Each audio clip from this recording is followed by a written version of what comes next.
జనవరి 1 నుండి హోండా కార్ల ధరలు పెరగనున్నాయి. వెంటనే మీకు ఇష్టమైన హోండా కార్ని బుక్ చేసుకుని 1,00,000 వరకు ఆదా పొందండి. నమస్తే, నేను Keshav. Welcome to Suman TV.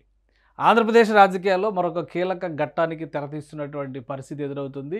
రాజకీయంగా వైఎస్ఆర్ వారసులు ఒకరికొకరు ప్రత్యర్థులుగా మారబోతున్నటువంటి పరిస్థితి ఆంధ్రప్రదేశ్లో స్పష్టంగా కనిపిస్తుంది.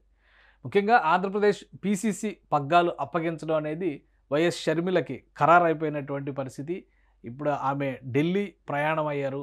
కాంగ్రెస్ అధిష్టానం నుంచి పిలుపు అందుకోవడంతో ఇప్పటికే ఆమె బ్రదర్ అనిల్ కుమార్ ఢిల్లీలోనే మకాం వేస్తున్నటువంటి పరిస్థితి. ఇప్పుడు తాజాగా అధిష్టానం నుంచి పిలుపు రావడంతో షర్మిల ఢిల్లీ బయలుదేరి వెళ్ళారు.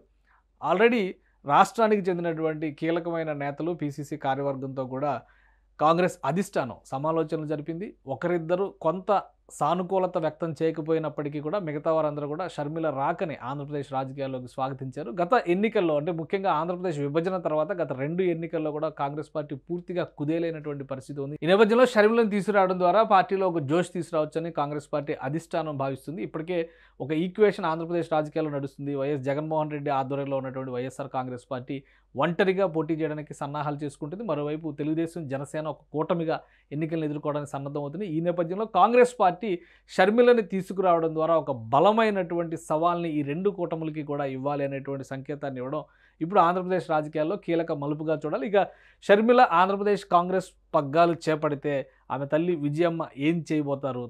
కొడుకుని సపోర్ట్ చేస్తారా, కూతురిని సపోర్ట్ చేస్తారా? ఎందుకంటే తెలంగాణ రాజకీయాల్లో కీలకమైన శకంగా పరిగణిస్తూ వైఎస్ఆర్ తెలంగాణ పార్టీ ఆవిర్భావ సమయంలో ఆమె చేసినటువంటి ప్రకటన అందరికీ తెలుసు.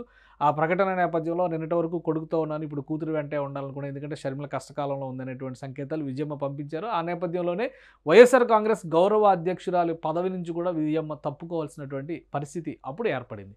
సో ఇప్పుడు కొడుకు కూతురు ఇద్దరు కూడా ఒకే రాష్ట్రంలో ప్రత్యర్థులుగా నిలబడుతున్నటువంటి తరుణంలో ఏం చేయబోతున్నారనేది ఆసక్తికరమైనటువంటి పరిణామం. మరొక ముఖ్యమైనటువంటి అంశం, ఢిల్లీకి పిలుపు రావడానికి ప్రధానమైనటువంటి కారణం పీసీసీ పగ్గాలు అప్పగించడంతో పాటు షర్మిలకి ఒక యాక్షన్ ప్లాన్ కాంగ్రెస్ అధిష్టానం ఇవ్వబోతుంది. ఆ యాక్షన్ ప్లాన్ ఏంటో ఒకసారి చూసేటువంటి ప్రయత్నం చేద్దాం. ప్రధానంగా ఈ అధిష్టానం ఇవ్వబోతున్నటువంటి యాక్షన్ ప్లాన్లో 2 కీలకమైనటువంటి అంశాలు ఉన్నాయి.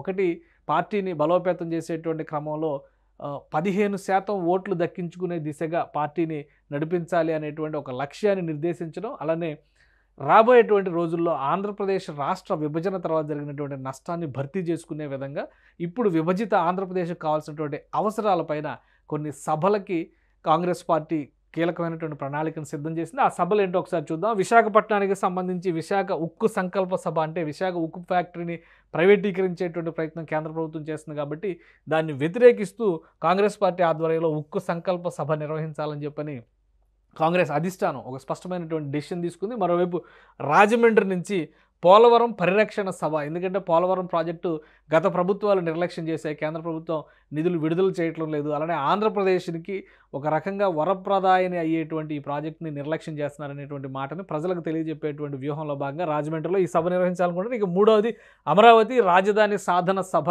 రాజధాని నిర్మాణం జరగాల్సినటువంటి అవసరం ఉంది, రాజధాని లేని రాష్ట్రంగా ఆంధ్రప్రదేశ్ని మార్చేశారనేటువంటి విషయంలో అమరావతిలో ఈ సభ నిర్వహించాలనుకుంటారు. ఇక తిరుపతిలో ప్రత్యేక హోదా సాధన సభ, ఎందుకంటే తిరుపతి నుంచే గతంలో ఎన్నికల ప్రణాళికల భాగంగా ప్రధానమంత్రి అభ్యర్థిగా వచ్చినటువంటి నరేంద్ర మోడీ ప్రత్యేక హోదా ఇస్తామనేటువంటి ప్రకటన తిరుపతి కేంద్రంగా చేశారు కాబట్టి అక్కడ ప్రత్యేక హోదా సాధన సభ నిర్వహించాలనేటువంటి నిర్ణయానికి కాంగ్రెస్ అధిష్టానం వచ్చింది. మరొకటి, కడపలో జరగబోయేటువంటి సభ ఉక్కు కర్మాగార సాధన సభ. విభజన హామీల్లో కీలకమైనటువంటి మరొక హామీ కడపలో స్టీల్ ప్లాంట్ ఏర్పాటు చేస్తామనేటువంటి హామీ. అయితే ఇది గత ప్రభుత్వం ఇండివిజువల్గా మా ప్రభుత్వమే మా రాష్ట్రమే నిర్మించుకుంటుంది అనేటువంటి ఒక ప్రకటన చేసి శంకుస్థాపన చేసింది. అలానే వైఎస్ జగన్మోహన్ రెడ్డి ముఖ్యమంత్రి అయిన తర్వాత కూడా మా ప్రభుత్వమే కడపలో ఈ కర్మాగారాన్ని నిర్మిస్తుంది అనేటువంటి ప్రకటన చేసి అది ఎటు పాలుపోని పరిస్థితిలో వదిలేశారు. కాబట్టి ఇప్పుడు కడపలో అక్కడ ఒక సభ నిర్వహించాలనేటువంటి ఆలోచన అధిష్టానం చేస్తుంది. ఇక మరొకటి కీలకమైనటువంటిది, పులివెందులలో భారీ బహిరంగ సభ నిర్వహించాలనుకున్నారు. వైసీపీ వైఫల్యాలపైన భేరీ మోగించాలి ఎన్నికలకు సంబంధించినటువంటి ఒక ప్రణాళిక. అంటే ఒక రకంగా ఆంధ్రప్రదేశ్లో ఎన్నికలు ఎప్పుడు జరుగుతాయి అంటే చాలా క్లియర్ చర్చ జరుగుతుంది. ఫిబ్రవరిలో నోటిఫికేషన్ రాబోతుంది కాబట్టి ఫిబ్రవరిలో నోటిఫికేషన్ వస్తే మార్చిలో ఎన్నికలు ఉంటాయనేటువంటి క్లారిటీ ఉంది. ఈ 2 నెలల సమయం మాత్రమే షర్మిలకు ఉంది. ఈ నేపథ్యంలో కాంగ్రెస్ అధిష్టానం ఇచ్చినటువంటి యాక్షన్ ప్లాన్ ఇది.